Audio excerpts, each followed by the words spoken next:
My name's Corey Paul. I'm the band leader for the Bebop Bounty Big Band, and I'm here with Wendee Lee, the voice of Faye Valentine and many others.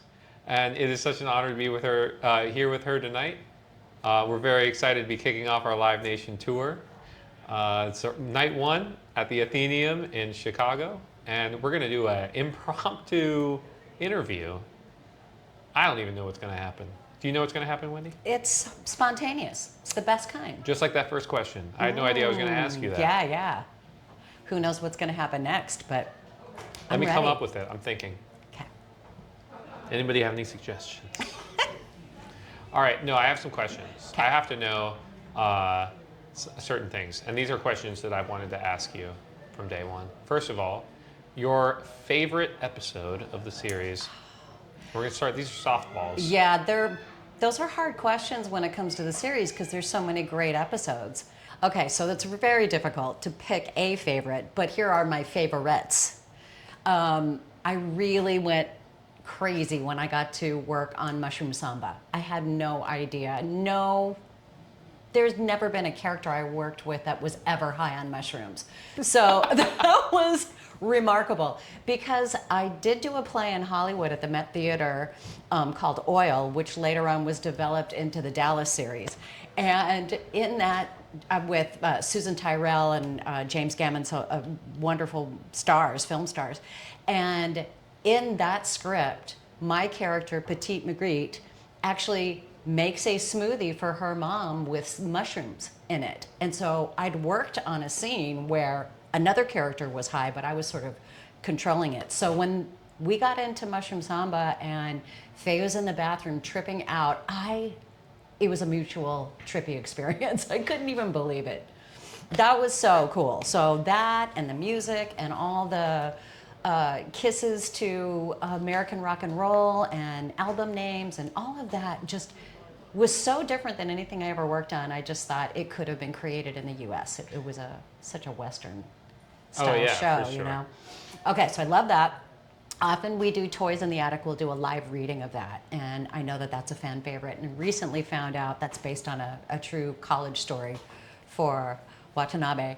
And also, I really like Speak Like a Child and getting back into, really when I got to get into Faye's backstory, that just blew my mind. For sure. I never had a character where I'd lived with that character so long, only to find out the deepest part of that character's experience so much later. So, yeah. For me, at the beginning of like watching the series through for the first couple times, I was a huge Toys in the Attic fan. That was my favorite episode.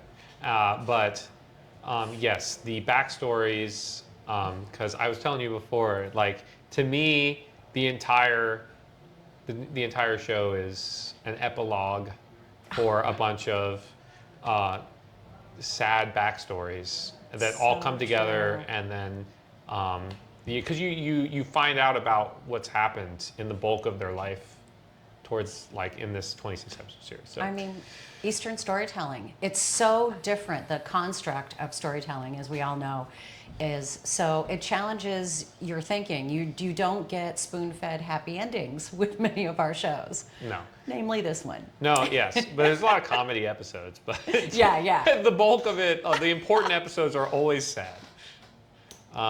Okay, I gotta ask you more stuff. Let me think. So, do you have a favorite song from the soundtrack? Because Yoko Kanno.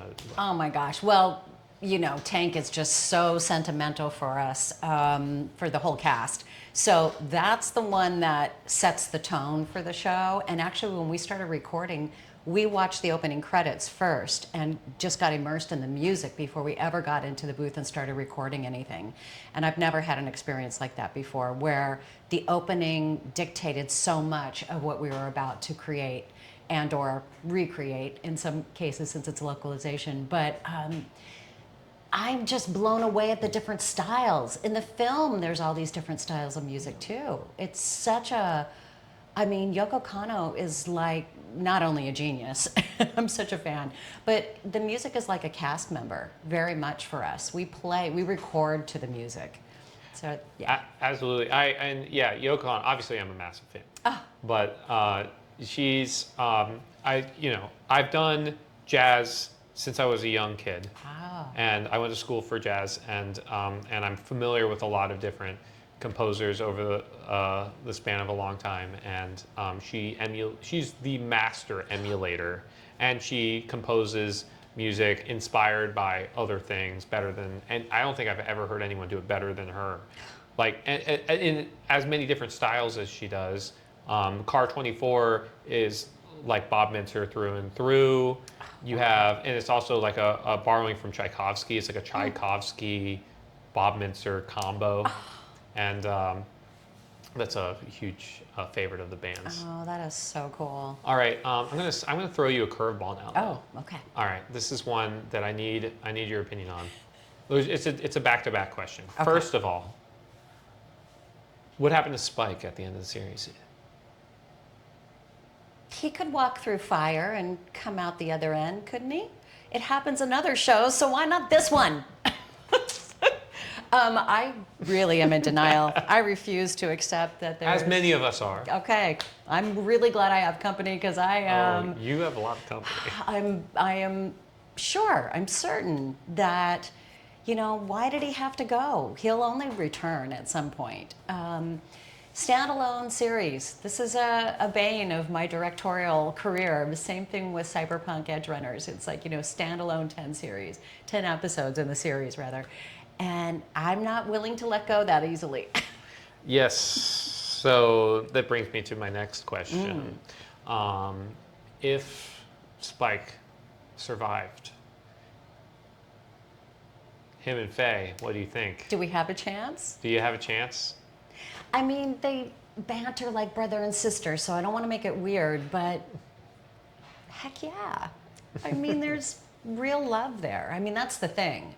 I think Faye is so used to transactional love in many ways. I think she's afraid to go there and really reveal her heart and be that vulnerable. A real connection rather than a physical. Yeah, that's the thing.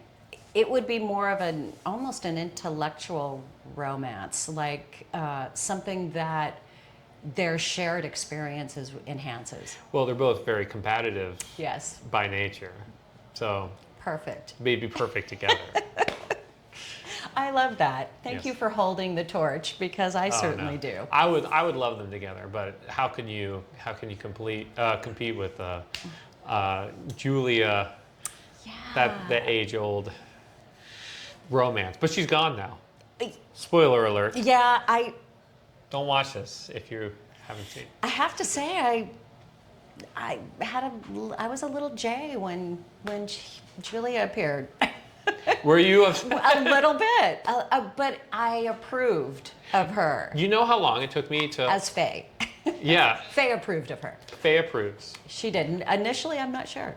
This is quickly turning into an actual conversation about the series. Yes. I didn't know that Steve Bloom's wife voiced Julia. Yes. That blew my mind when I found that out. My gosh. Okay, so I've known Steve Bloom probably 10 years longer than the series. And